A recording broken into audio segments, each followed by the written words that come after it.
In this video, we are going to discuss the definition and equation of an ellipse. An ellipse is a set of points in a plane whose sum of distances from two fixed points f sub 1 and f sub 2 is constant. F sub 1 and f sub 2 are the foci of the ellipse, and if we have any point on the ellipse, say p sub 1, yung distance niya from p sub 1 hanggang kay f sub 1, let's name it distance 1 or d sub 1, and yung distance niya from p sub 1 to f sub 2, let's call it d sub 2, i-add mo yan, that is equal to the sum of the distances also of another point, say p sub 2, yung distance niya galing kay f sub 1 at saka yung distance niya mula kay f sub 2, i-add mo yan, they are equal. That is, we have the distance from p sub 1 to f sub 1 plus yung distance niya from p sub 1 to f sub 2 is equal to p sub 2 f sub 1 and p sub 2 f sub 2. Okay, so kahit saan, kahit na andito pa yung point mo, yung distance niya from f sub 1 at saka yung distance niya from f sub 2, i-add, that is still the same with the distance that we have here and that we have here. We have here the foci, and ito yung mga parts ng ellipse. We have this line through the foci. Ito siyang line. Okay? That contains the vertices and the foci of the ellipse is called the principal axis. So this is the focus. This is the vertex. And we have here co-vertices. This point is a co-vertex, and this is another co-vertex. This is the center of the ellipse. Now, the line segment joining the vertices is called the major axis. So, ito yung vertex. Malalaman natin na vertex yan kasi ito yung pinakamalapad na part ng ellipse. Okay? Ito yung co-vertex kasi ito yung mas maiksi na part ng ellipse. Okay? So, we have here the vertices v sub 1 and v sub 2, f sub 1, f sub 2, the center, the co-vertex 1, co-vertex 2. The line segment joining the vertices is called the major axis. So, ito, from vertex 1 hanggang vertex 2, this is the major axis. And the line segment that passes through the center and is perpendicular to the major axis, whose endpoints are on the ellipse, is called the minor axis. So, ito naman, from co-vertex 1 to co-vertex 2, that is the minor axis. So, the distance from the center to the focus is called the focal distance. So, this is f sub 1, or the first focus, and this is the center, and the distance from the focus to the center is called the focal distance. We use the following notations for easier reference. So, we have here our f sub 1, that's the focus, another focus, f sub 2. So, the focal distance from the first from f sub 1 to the center, that is C, that is the focal distance, denoted by a small letter C. This is the center of the ellipse. And yung A is the distance from the center to a vertex. We have here center, mula sa center hanggang sa vertex, that is denoted by A.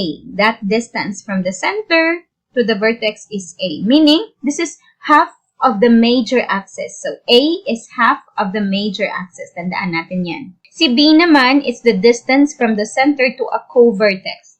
So, from the center to a co-vertex, that is denoted by B. That is half of the minor axis. By the definition of an ellipse in the Pythagorean theorem, we can show that a squared equals b squared plus c squared. So, if we're looking for the distance from the center to the vertex, it's actually, we are going to use this formula. So, that's a squared equals b squared plus c squared. Kapareha siya ng Pythagorean theorem. However, magkaiba lang yung notation na ginamit natin, no? Kasi yung C sa Pythagorean theorem is the hypothesis. Dito naman, yung A yung pinakamahaba. Okay? The longest leg, yung A. Because that's half of the major axis.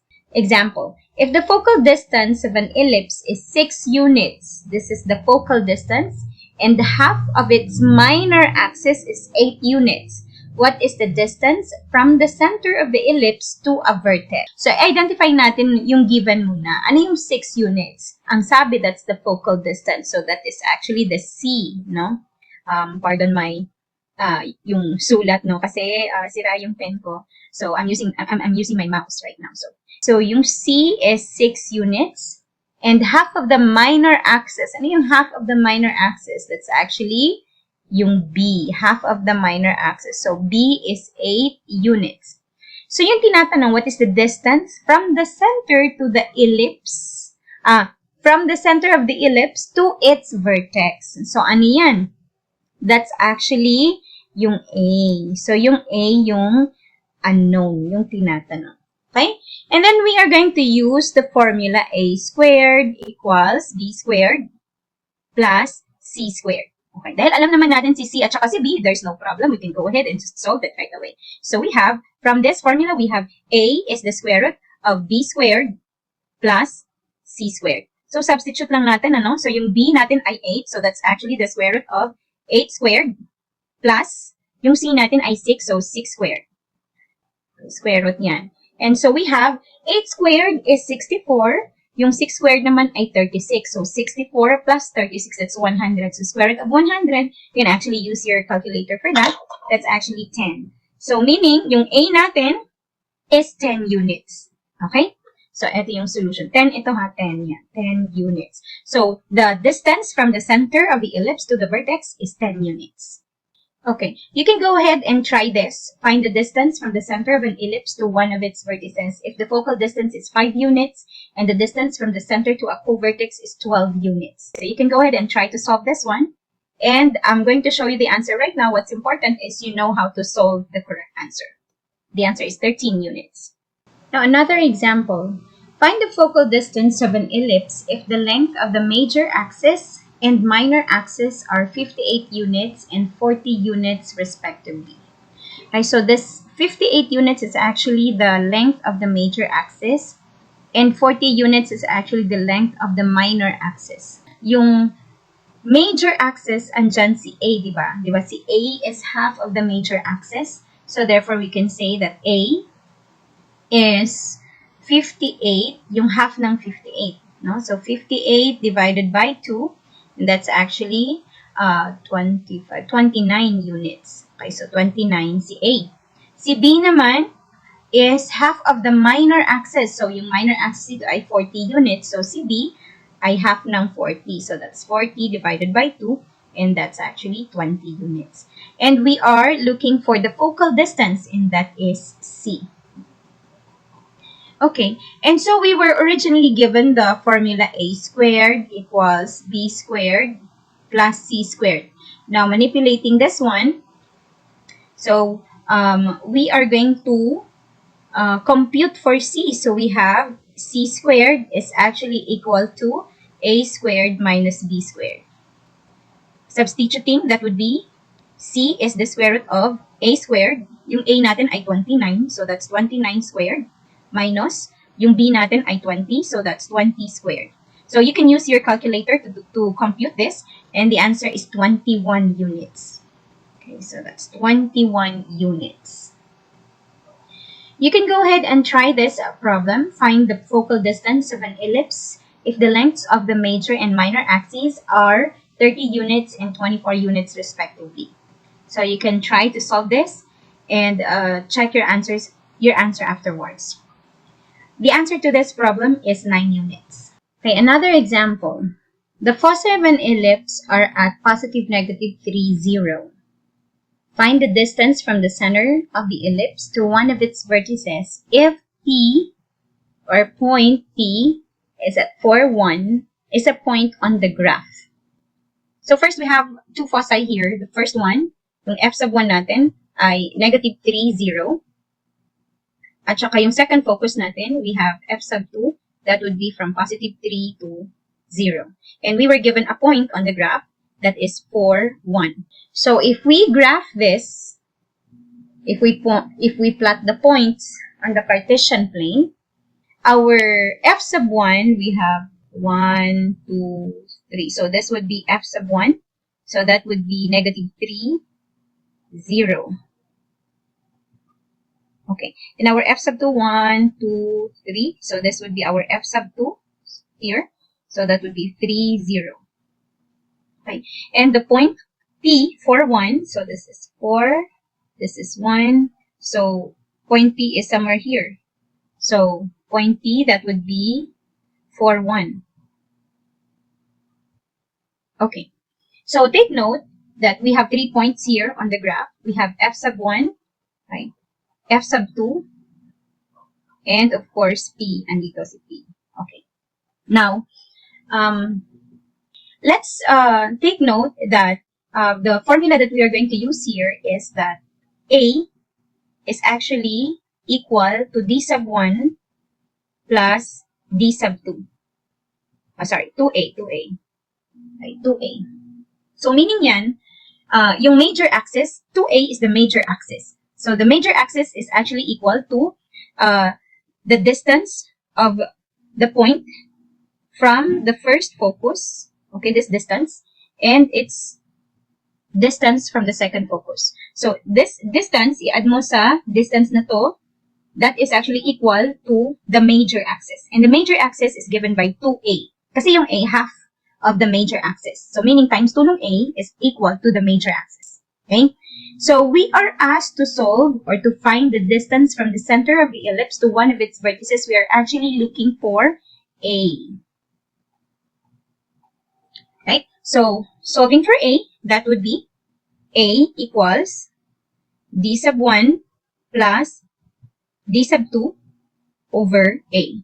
Substituting, we are going to, before we substitute, we need to solve for distance 1 or D sub 1 and D sub 2. Remember, can you still remember the distance formula? Okay, so the distance D sub 1 is equal to the square root of course, yung D sub 1 natin, we can use F sub 1 and P.